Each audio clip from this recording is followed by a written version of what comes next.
Bom, chegamos à lição de número 9 e agora entramos numa parte, digamos, mais prática do livro. Até então, o apóstolo Paulo trabalhou muito com questões mais teóricas, não exatamente teóricas no sentido de não terem importância, mas teóricas no sentido de serem conceituais no assunto da salvação, da justificação pela fé. E no capítulo 4, a partir do verso 12 até o verso 20, o apóstolo faz um apelo. Por isso que o título dessa semana é Apelo Pastoral de Paulo. Eu dividi este apelo em alguns títulos, dei títulos ao apelo, ou dei qualidades ao apelo de Paulo.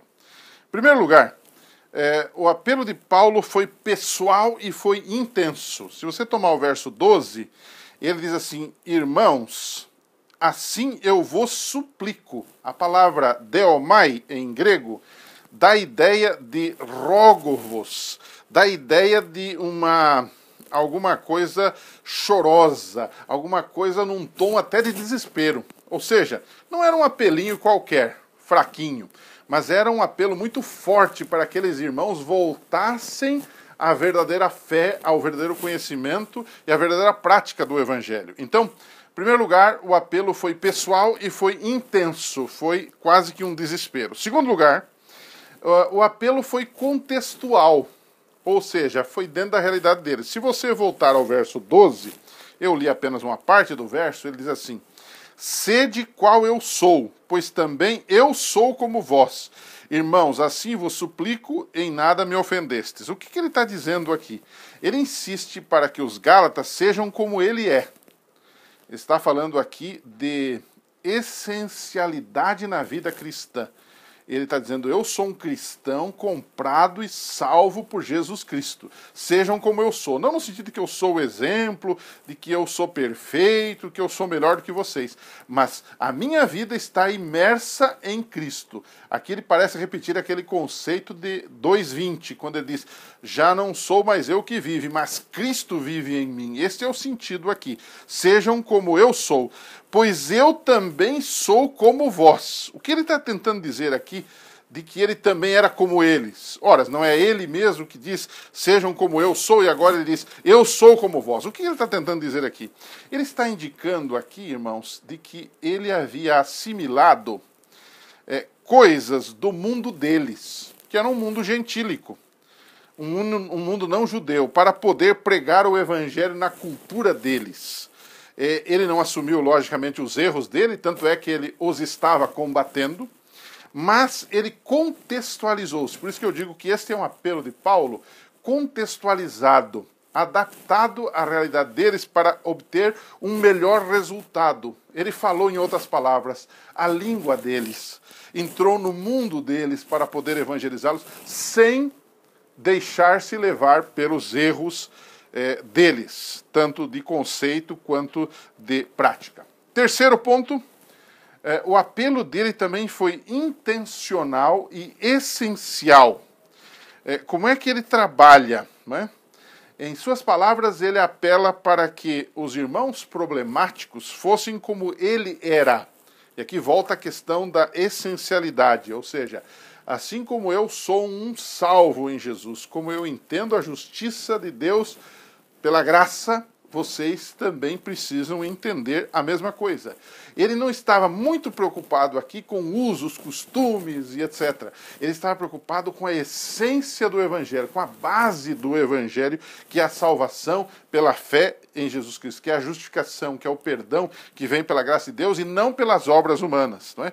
Então, o problema daqueles crentes, diferente de crentes de outros lugares do Novo Testamento, não era de comportamento. Não, eles até que eram bonzinhos. Mas o problema deles era de doutrina, era de teologia. A base deles estava errada. Eles até se comportavam bem, eles até procuravam seguir a lei de forma exterior, mas na essência eles estavam errados. E isso ia dar mal na vida e na vida eterna, também eles iam se complicar lá na frente. Por isso que Paulo diz, sejam como eu sou. Ele está trabalhando aqui com essência. Então esse apelo era também um apelo intencional e essencial.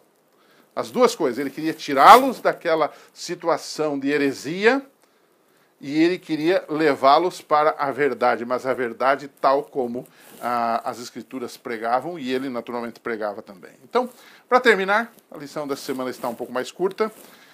Discuta com seus alunos algumas coisas que a lição levanta, né? Alguns pontos que a lição levanta nessa semana. O primeiro deles é o seguinte: muitos falam assim, o importante é o que fazemos e não é o que pensamos ou cremos em termos de doutrina e teologia.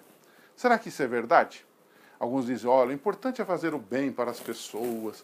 Não é? Bom, eu entendo que a religião se manifesta através disso. Jesus disse, nisto conhecerão que sois meus discípulos, se vos amardes uns aos outros. E o amor envolve boas obras, envolve caridade, envolve ajuda, envolve companheirismo e etc.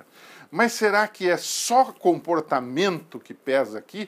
Ou doutrina correta também pesa? Às vezes a gente encontra irmãos que dizem, é importante esse negócio de certos assuntos que a gente discute, não precisamos discutir, porque o importante é amar o próximo, amar o irmão. Bom, isso é importante, é resultado da fé, mas será que o aspecto da essência da nossa crença também não é importante? Para a gente discutir um pouquinho com os alunos aí, não é? Um outro ponto que me parece interessante aqui é até que ponto a gente pode ir aceitando os costumes de uma pessoa ou de uma família com o intuito de pregar o evangelho para ele ou para ela. Até que ponto? Somos convidados para uma festinha, podemos ir ou não? Eu acho que devemos ir. Mas como vai ser o nosso testemunho lá? O que comemos, o que bebemos, como nos comportamos?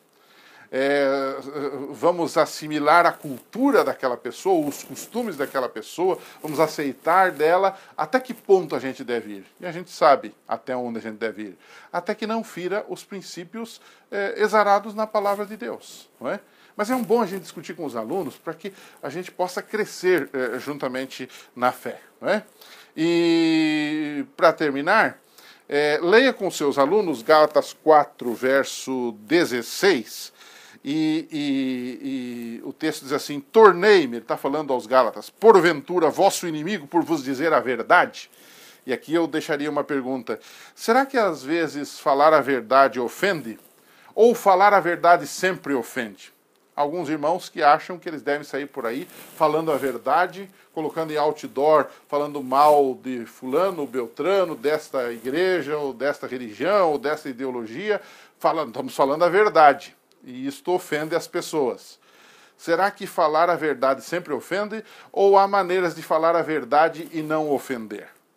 Há situações que falar a verdade ofende, há situações que não. Quer dizer, como é que a gente pode entender isto? Falar a verdade sempre ofende? Sim ou não? E por quê?